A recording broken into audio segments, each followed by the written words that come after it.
What's up and welcome to the Level Health Podcast. Today, Josh is interviewing Janell Saville. Janell is a certified health and wellness coach and part of the comprehensive coaching community. She does all of this while still maintaining her corporate job. In this episode, they talk about finding your unique role in the health and nutrition space, ways for people who work outside of the industry to positively influence the people around them, and how to gain the confidence and knowledge to do so. Big thanks to Janell for coming on our show. You can follow her on Instagram at sensibly_well or check out her website sensiblywell.org. We'll have those linked in the description below. For those of you that don't already know, our website Level Health is a directory, community, and network of qualified personal trainers. We want to help create a space where clients are able to find the right trainer for them. We have accounts for both clients and fitness professionals. Client accounts are always free, where you'll get access to our trainer directory and other resources. Our Basic Pro option is now available for trainers, and our Verified Pro membership will be available early this year.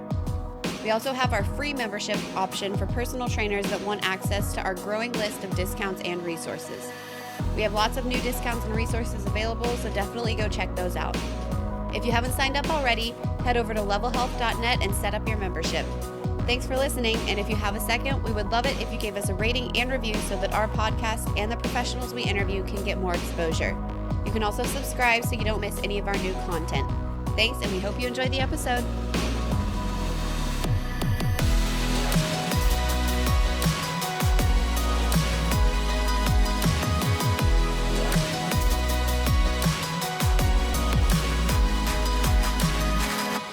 Thank you very much for coming on today. You and I got connected through Dr. Fundero. I believe what is it called? Are you a mentee? I guess you would call it a mentee. Yeah, she's my mentor.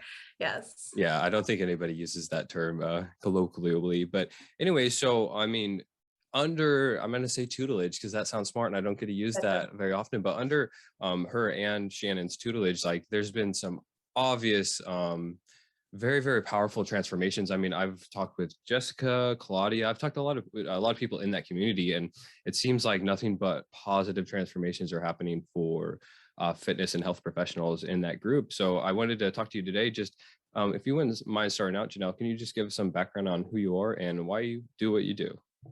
Sure. So I am a certified health and wellness coach, but I also have a full-time job in corporate America.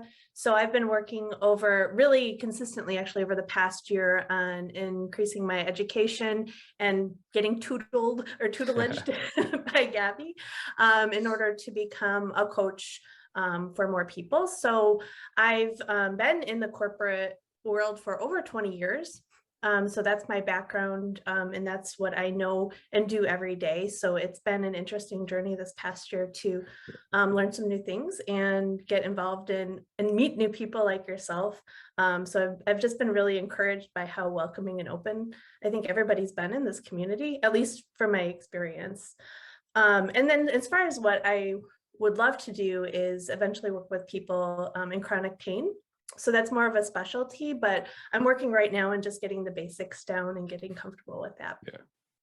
Oh yeah. Chronic pain's a whole other beast, but I mean, more power to you, because the more people that we can have working with people going through that experience, the better, because I mean, there are those, I mean, not to go down this route too much, but there are tons of people targeting that demographic in malicious ways. So, I mean, I've talked to somebody that specifically works with chronic pain at a very, very high level. And it's an interesting environment for people. I wanted to ask though, so you still are working your corporate job. So I would be willing to bet that there have been some conflicts in terms of the lifestyle and the environment that is kind of propagated in corporate America. I mean, I'm sure it definitely varies from organization and corporations, like if they care more about the health and wellness of their employees. But have there been any conflicts for you? Like, perhaps, for instance, the one that comes to mind is just the sitting all day. And I mean, as we know, that's not the best for long-term health and wellness. What other conflicts have there been? Anything like that? Oh, yeah, a ton. So I think, especially, and I'll speak for my experience. So I work like a regular, what you would call 9 to 5. I usually work about closer to 50 or 60 hours a week, though. All of it usually sitting the past couple of years on the phone all day, so staring at the screen. So certainly not the best in terms of physical and even sometimes mental health. And I'm really lucky the organization I work for has recognized that, and they do what they can to try to support people. But there's really only so much you can do, I think, from the top down. And then I think I've noticed, just for myself personally, feeling very stressed out, having that stress piling on, that workload piling on, and others just feeling a bit out of control. And that just goes to all of other places of your life, whether it's not feeling like you want to work out, you're drinking at night, not getting good sleep, like it just really accumulates.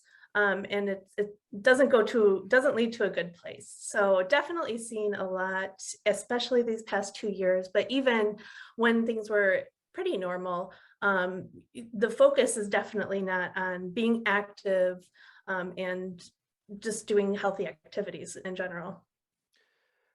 In your opinion, since you've been in this kind of position for a while, have you seen that shift over the course of your time in corporate America? Have you seen the general culture shifting to at least appearing to care about their employees' health and well-being? Is it looking like it's headed in the right direction?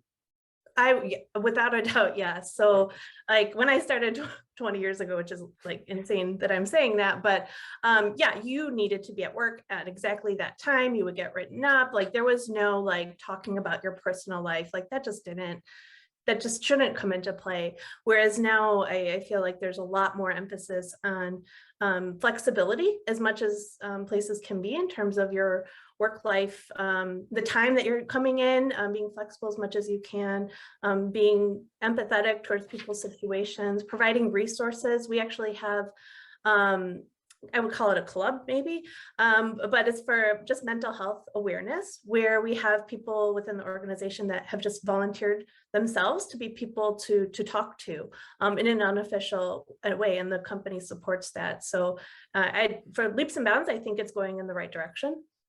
Yeah, that's super cool. That's very good to hear, because I mean, that's where people spend most of their time. And I mean, I'm interested to hear, how has you're transitioning. I mean, you're still through going through that process, Mhm. but has it been something that's been, I mean, have you shared that with anyone that you're working with? Like, have you, because I think what a lot of times people think they have to be like an actual professional to help people, and a lot of times people will start by helping the people around them. So is that something that you've been trying to do, is kind of like, are you kind of like honing your skills and practicing where you can with people?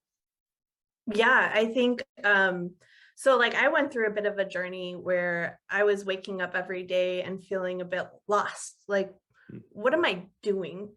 Not that I'm always will be very grateful for my job and the wonderful people I work with and the opportunities I have. It had nothing to do with my job, but just more of a like, I don't know. I have the Whoop. Do you have the Yeah. Whoop? And it would ask me every day, like, do you feel like you have a sense of purpose in life? And every day I would be like, no, I really don't. And so and I was feeling like this just sense of like being just stuck, lost, not sure what I wanted to do. And I was seeing that with other people. And that's where I started to really get interested in ways to address that. So it came like for me personally, but then I was also seeing with others. So like you're saying, just having those off side discussions, talking after work with people on the phone, and just trying to be there for them. And one of the really cool things was, as I was kind of going through this internal journey of trying to figure out who I wanted to be and what I wanted to do, is I was able to have some really candid conversations with my manager. And I'm very lucky that we have a really good relationship, where I had been on this path to go into like more of a senior management. I had been approved to do my executive MBA. They were going to pay for it. And I went to him and I said, I I don't know if that's the right path for me. And that was really hard to say, because that's a big opportunity there. But luckily they were supportive of me, and I've actually been able to move into a slightly different role, more focused on employee success. So not in terms of the Oh, mental health aspect or health aspect per se, but just making people successful, whether it's from a knowledge standpoint or processes, a bunch of that yeah. stuff. So that was like, I would have never imagined that to have come out of kind of this internal retrospection Mhm. and being open about it with Yeah. others. Yeah.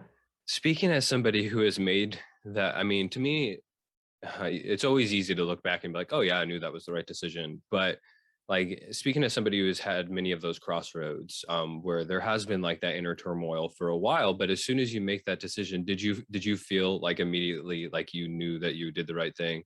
Yep, for But it's sure. always so hard because like you said, you always be grateful for your job. And I think that that's kind of a like a bit of like a trap that people often get in, including myself, because it's like, okay, I don't want to be ungrateful for the opportunities that I have, but at the same time, it's like I know that this isn't necessarily for me.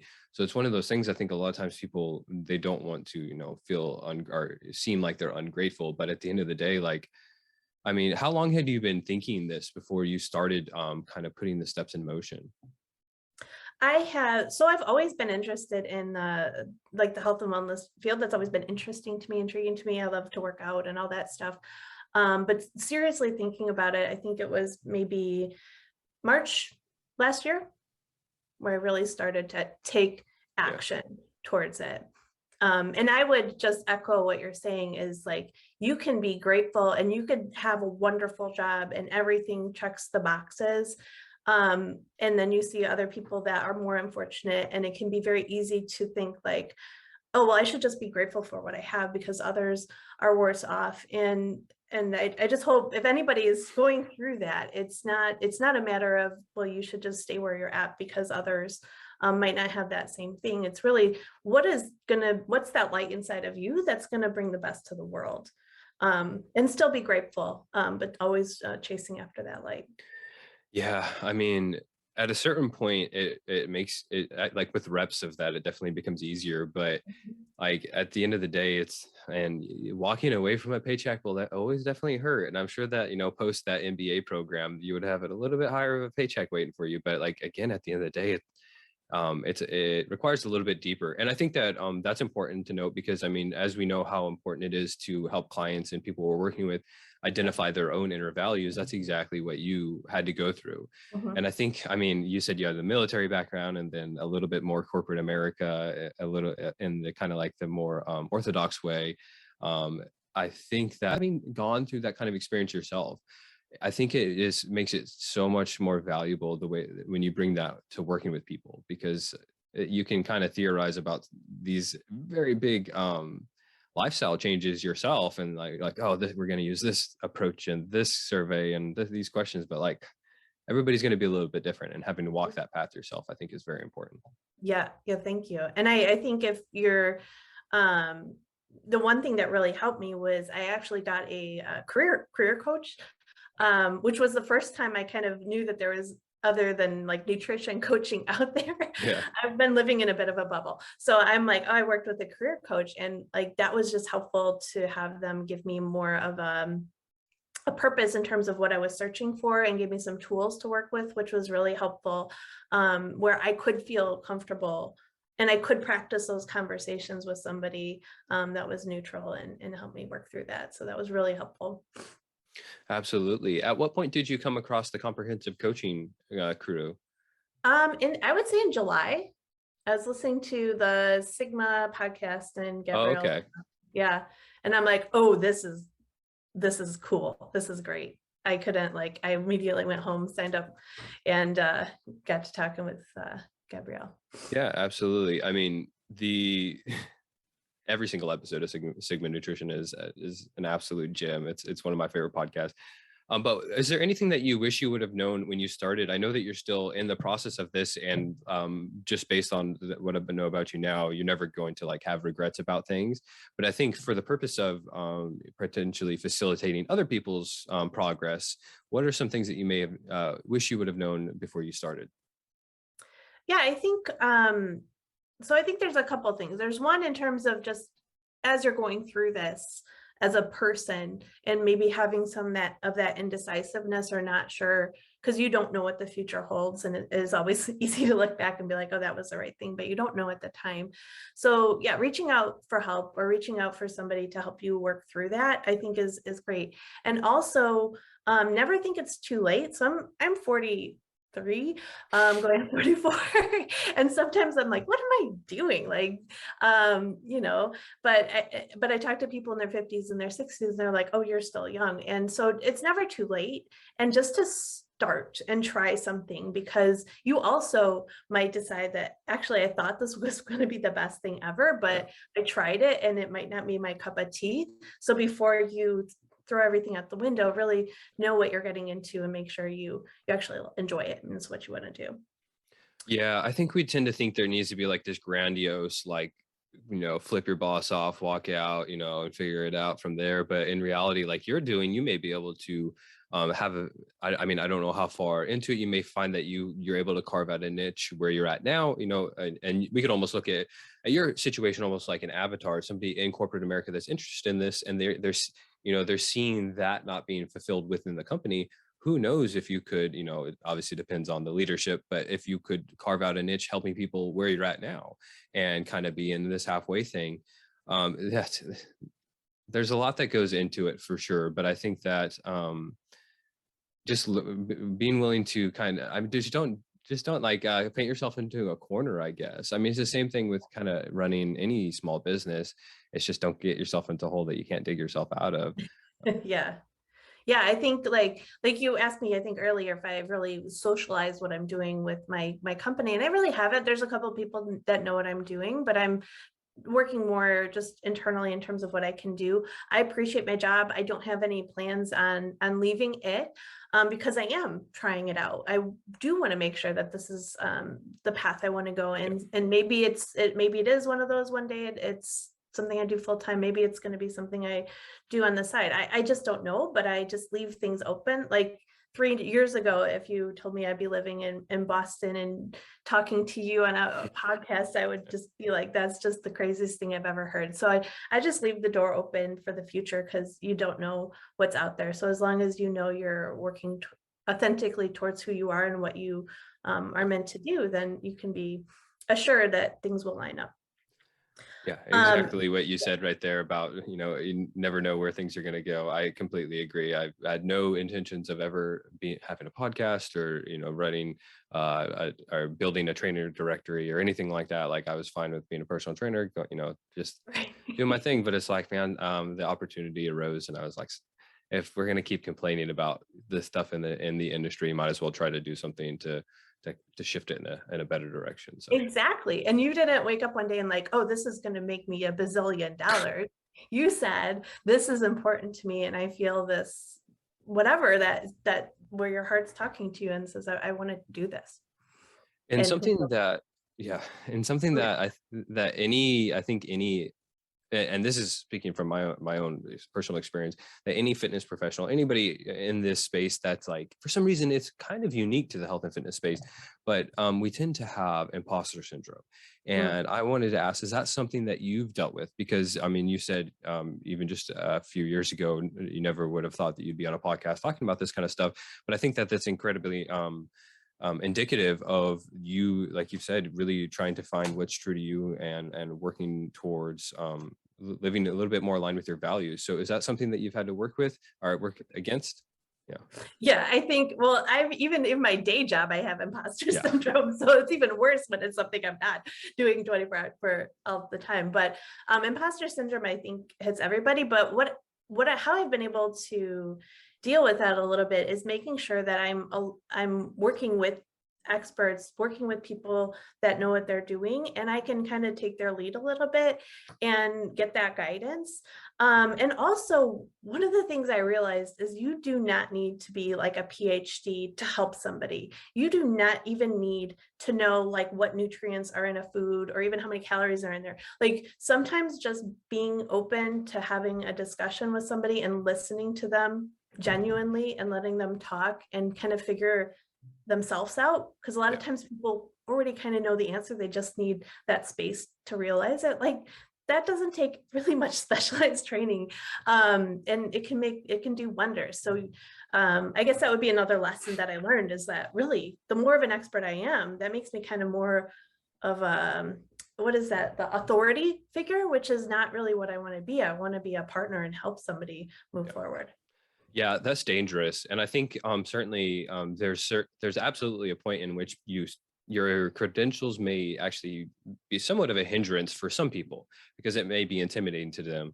But I mean, I've said this a ton of times on this podcast and talking with people, like the X's and O's of nutrition and training and recovery, like the physiology is pretty figured out and it's pretty set in stone. Like if you, provided that you don't need to unlearn stuff. Like I spent a long time unlearning the bro nonsense that I was taught through my formative years as a fitness fanatic. But I guess provided you're not having to unlearn a bunch of false information, like it doesn't take all that long to be an effective coach with and trainer with those X's and O's. Like get enough protein. You probably want to train more than twice a week. You know, stay active. Steps are probably going to be one of your best friends. Like there's really basic stuff.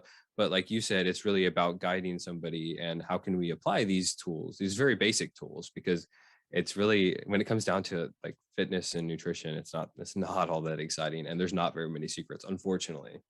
Yeah. And like, even it gets like, you have to be able to do those foundational things before you can get any kind of crazy cool. And just getting the foundational things, like I'm still working on that myself. So I think one of the coolest things I learned actually was motivational interviewing. Yeah.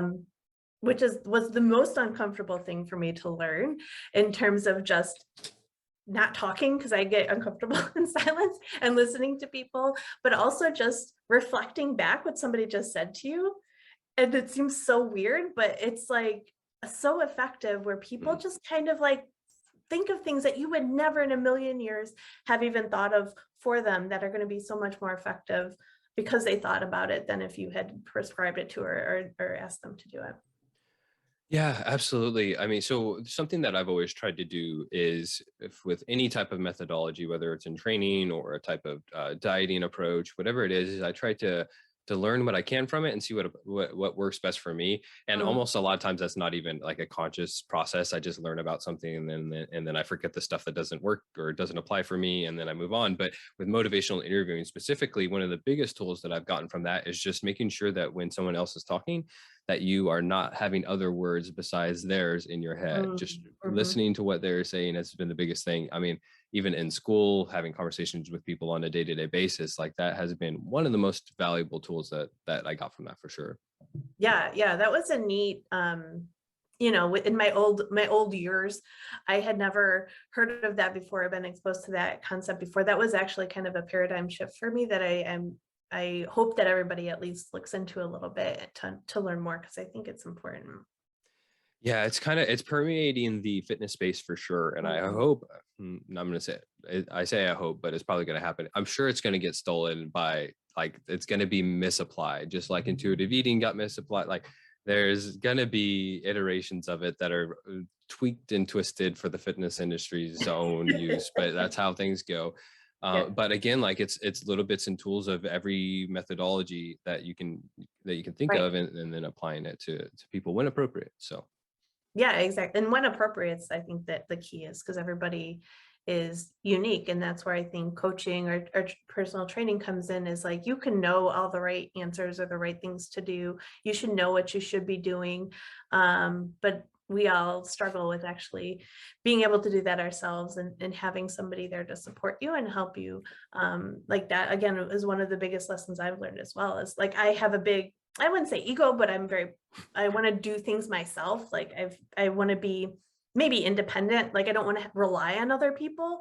And so that was hard for me too, to let go a little bit and say, yeah, you need to let other people help you. You need to let other people, like, you need to not be the expert and kind of be carried by other people, and let other people do that for you. Yeah, absolutely. Well, based on what you've said throughout this podcast and the way that you are obviously analyzing your own limitations, which is absolutely something we have to do. It sounds like you're going to do awesome stuff in the health space and helping people out, really, even if it's just, where you're at now. I think that, man, if we could have like a handful of those in every corporate office in America, like people actually that are there.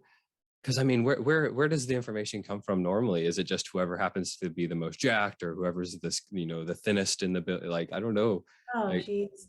I mean, it's like, so I'll tell you, like, it makes me a little sad with the women I work with, because many struggle with gaining 30 pounds, losing 30.